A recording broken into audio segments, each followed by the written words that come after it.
लेकिन सबसे पहले आपको बताते हैं कि कैसे आसिम मुनीर को बलोच नेता याद दिला रहे हैं 1971 की हार को याद रखे मुनीर की फौज। अख्तर मेंगल जो कह रहे हैं पाक सेना के अत्याचारों को हम कभी नहीं भूलेंगे, अत्याचारों का बदला लेगी बलोच जनता। अख्तर मेंगल साफ तौर पे कह रहे हैं कि आसिम मुनीर ये ना भूले कि बलोचों के साथ कैसे अत्याचार किया गया, कैसे पाक आर्मी ने बलोचिस्तान में घुस करके वहां के लोगों को सताया है, परेशान किया है और सीधे सीधे ये चेतावनी कहा क्या है, सुनिए। और बलोचिस्तान जो है, जो कि पाकिस्तान की डेस्टिनी है, ठीक है, जो कि पाकिस्तान के माथे का झूमर है, तुम 1500 बंदे कहोगे कि जी हम इसको ले जाएंगे, तुम्हारी अगली 10 नस्लें भी नहीं लेके। जंगी तारीख में 90,000 फौजियों ने जो इकट्ठे हथियार नहीं डाले जो अपनी फौज में डाले, ये भी अपनी निसाब की किताबों में डाल दें कि आपकी आने वाली 10 नस्लें वो भी पढ़ें। अपनी निसाब की किताबों में ये भी डाल दें कि उन 90,000 फौजियों के न सिर्फ हथियार बल्कि उनकी पतलूनें भी आज दिन तक वहां पे टांगी हुई हैं।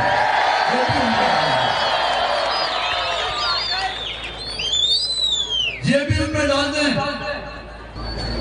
ये भी निसाब की किताबों में डाल दें कि कितने लाख बंगालियों का कत्लेआम आप लोगों ने वहां पे किया, ये भी उस निसाब की किताबों में डाल दें। ये भी उस निसाब की किताबों में डाल दें कि आपकी आने वाली 10 नस्लें याद करें और अपना सर फख्र से ऊपर करें कि हजारों की तादाद में बंगाली औरतों की अस्मतदरी करने वाले कोई गैर मुस्लिम नहीं थे, आपकी पाकिस्तान की मुसलमान फौज थी। ये भी उस निसाब की किताबों में डाल दें।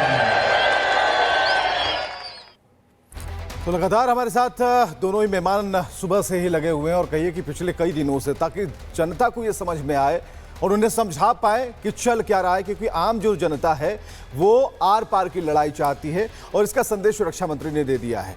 लेकिन ये बलूच नेता जो कह रहे हैं, ये हम जरा समझना चाहते हैं। हमारे साथ श्याम कुमार जी हैं, कैप्टन श्याम कुमार, वो बढ़िया तरीके से जरा समझा पाएंगे। ये बलूच नेता जो कह रहे हैं, टुकड़े तो हो गए हैं, वो मानसिक तौर पर तो पाकिस्तान समझ गया है कि सब कुछ टूट चुका है, लेकिन ये बयान काफ़ी अहम है आज के दिन। देखिए, बलूचिस्तान में लगातार आंतरिक विद्रोह हो रहा है और वो एक कड़ी नासूर बन गया उनके लिए और उसको संभालना मुश्किल हो रहा है। और अगर भारत की तरफ से कोई प्रभाव अभी पड़ रहा है और जो उन्होंने पहलगाम में किया है उसके कारण जो अभी स्थिति बनी है, उसमें अगर कुछ भी बलूचिस्तान में अगर कुछ होता है, जैसे उन्होंने अभी कुछ आर्मी वालों को कैप्चर कर लिया, इसके पहले जाफर एक्सप्रेस को कैप्चर कर लिया था और चाइना का भी उधर बहुत बड़ा योगदान है। तो अगर हम इस समय ऐसी बातें सुनते हैं तो ये देखिए बहुत ही संवेदनशील मामला है। और बलूचिस्तान अगर टूटता है तो सिंध का अपना हिसाब है और हम देख रहे हैं खैबर पख्तूनख्वा में क्या हो रहा है और हमारी 29 डिस्ट्रिक्ट में उधर ज़्यादा सायरन बन रहे हैं पाकिस्तान के, उधर इनकी सेना ज़्यादा परेशान है। तो भारत को इस मामले में बिल्कुल अपनी, जो कहते हैं ना, अर्जुन को सिर्फ चिड़िया की आंख दिखनी चाहिए, हमें वहां देखना है जहां हमें देखना है। हमारे लिए तो अर्जुन आप ही लोग हैं और चिड़िया की आंख भी दिख रही है। यूके सर शायद बता पाएंगे। यूके सर, जितनी रफ्तार में कभी किसी जमाने में आप हवाओं को चीरते हुए प्लेन चलाते थे, हम यूके सर से समझना जरा चाहते हैं कि अभी ये जो बयान है या फिर भारत जिस तरीके से एक्शन ले रहा है, हमने और बिल्कुल इस बीच एक बड़ी खबर आ रही है। आपको बता दें, खैबर पख्तूनख्वा में पश्तूनों ने बड़ा ऐलान किया है। ये बड़ी खबर, खैबर पख्तूनख्वा में पश्तूनों का ऐलान, और ये ऐलान पाकिस्तान को और ज्यादा परेशान करने वाला है। कह दिया है कि हम भारत के साथ हैं। युद्ध अगर भारत करता है, लड़ाई होती है, जंग की स्थिति में हम साथ खड़े होंगे भारत के साथ। ये बहुत बड़ी खबर पश्तूनों ने ऐलान कर दिया है। एक तरफ तो बलूच नेता ने कह दिया है कि 71 की हार याद करो मुनीर। या अल्लाह पदे मुल्क दे हिंदुस्तान हम लड़ावला मंग बदे हिंदुआन फौज मरगिरी गिरजू दखल फौज मरगिरतिया न कहू दुमर जुल्म नशी दा कुरान में कम खितक क दरोग वर के वाम मा के बेईमान तुमर पुख्ताने उठा कोल ता सर बताइदू की स्तामर गर्तियाबों की ता बस बद जिंदाबाद चलो वही का गलत हुआ है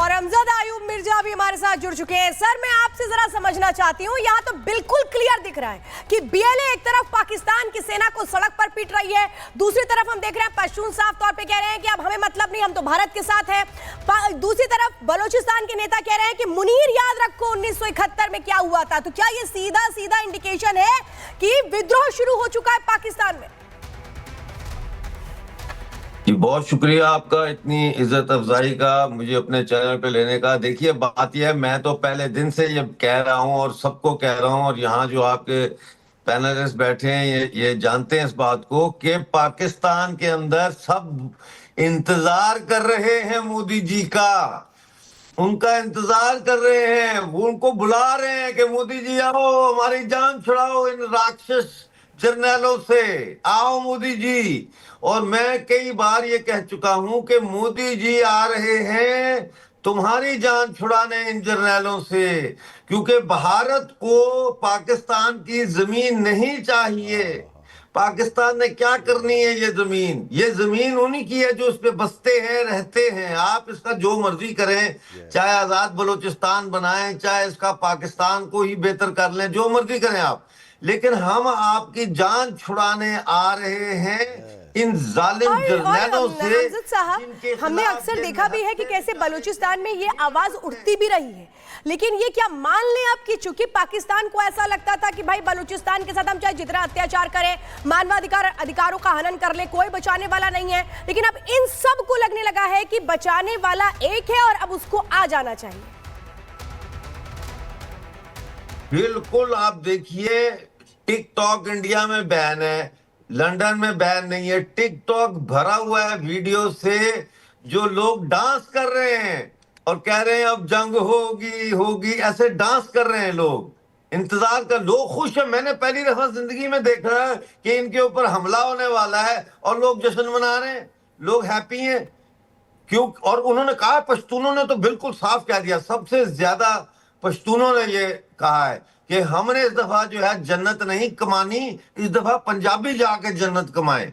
उन्होंने कहा हमने बहुत जन्नत का ज्यादा हिस्सा हमने ले लिया है, पंजाबियों को कुछ नहीं मिला, तो पंजाबी इस दफा जाए इंडिया के साथ, जो लड़ना है वो लड़े और शहीद हो और जन्नत में जाए। बिल्कुल सर, इस वक्त एक बहुत बड़ी खबर आ रही है और ये तनातनी के बीच में जो बड़ी खबर है, भारत पाक तनाव के बीच जो सबसे अहम खबर है वो हम अभी